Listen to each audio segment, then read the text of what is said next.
What is cheating? What if I told you cheating doesn't begin in the bedroom? It begins in the mind, and by the time most people notice it, it's already too late. So, what does cheating actually mean? Most people think cheating only happens when someone kisses or sleeps with another person. But that's only part of the story. Cheating is breaking the trust and commitment you promised to your partner. It's doing something with another person that you know would hurt your partner if they found out. Think of it like this. Imagine your best friend tells you their biggest secret and you promise never to tell anyone. But later, you share that secret with someone else behind their back. Did you break the promise? Yes. Even though you didn't physically hurt your friend, you broke their trust. Relationships work the same way. Cheating isn't just about physical actions. It can also happen emotionally or online. For example, if you're secretly flirting with someone else, hiding conversations, sending romantic messages, or developing an intimate emotional connection outside your relationship, many people would consider that cheating too. The key question isn't just, what did they do? The real question is, did they have to hide it? If someone feels the need to delete messages, lie about where they were, hide their phone, or keep another relationship a secret, that's often a sign they already know they're crossing a boundary. At its core, cheating isn't just about another person. It's about choosing secrecy over honesty and betrayal over trust. And once trust is broken, rebuilding it is often much harder than breaking it in the first place. Now, here's something many people don't realize. Not all cheating looks the same. There are two of the most common types: emotional cheating and physical cheating. Emotional cheating happens when someone builds a deep emotional connection with another person instead of their partner. At first, it might seem harmless. Maybe they're texting every day, sharing personal problems, getting excited every time that person messages them, keeping those conversations secret. Nothing physical has happened, but emotionally, that person is slowly taking the place their partner used to have. Think of it like this. Imagine your partner tells someone else all their dreams, fears, and happiest moments, but almost never shares them with you anymore. That would hurt, right? That's emotional cheating. Physical cheating is easier to recognize. It includes actions like kissing, hugging romantically, sexual contact, or having a physical relationship with someone outside the relationship. This type of cheating crosses physical boundaries that were supposed to stay exclusive between partners. Which one hurts more? Here's the surprising part. Some people say physical cheating hurts more. Others believe emotional cheating is even more painful. Why? Because physical attraction can sometimes be brief. But when someone gives their heart, attention, and emotional energy to someone else, it can feel like you've already lost the relationship rule. In the end, every couple has different boundaries. What's acceptable for one relationship may not be acceptable for another. That's why the healthiest relationships don't just talk about love, they also talk openly about boundaries, trust, and expectations before problems begin. Why trust is the foundation of every relationship. Now, let's talk about the most important part of any relationship: trust. Without trust, a relationship may still exist, but it won't feel safe. Think about it like building a house. A beautiful house can have expensive furniture, fancy decorations, and big windows. But if the foundation is weak, sooner or later, the whole house will start to crack. Relationships work exactly the same way. Love is important, communication is important, respect is important, but trust is what holds everything together. When you trust someone, you don't constantly wonder where they are, who they're texting, or whether they're telling the truth. You feel secure, you feel respected, you feel at peace. Now imagine the opposite. Every notification on their phone makes you nervous. Every late reply makes you overthink. Every explanation sounds like it could be a lie. That's what happens when trust is broken. And here's something many people don't realize. Cheating doesn't just break a promise. It breaks a person's sense of safety. After being betrayed, many people don't just lose trust in their partner. Sometimes they struggle to trust anyone again. That's why rebuilding trust is one of the hardest things a couple can do. Trust isn't built with words.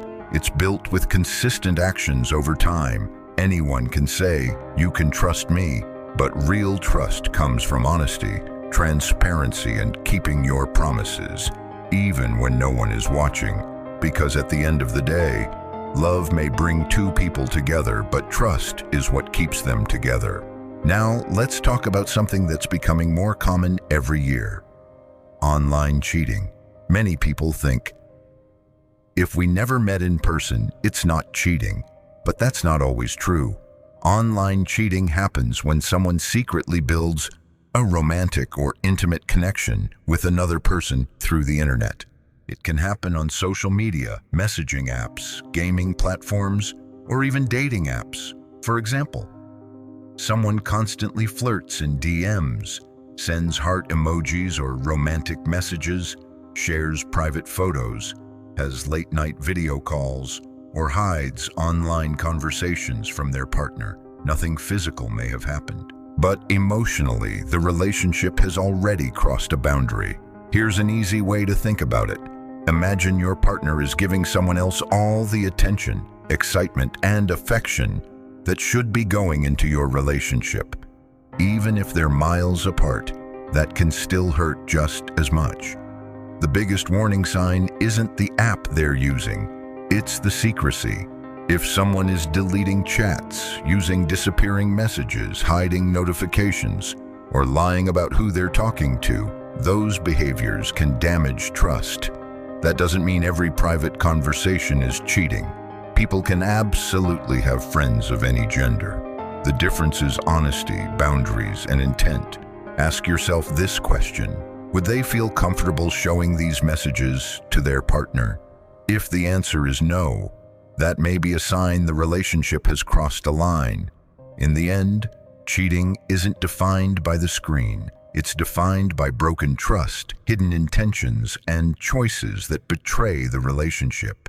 Now, here's a type of cheating that many people have never even heard of: micro-cheating.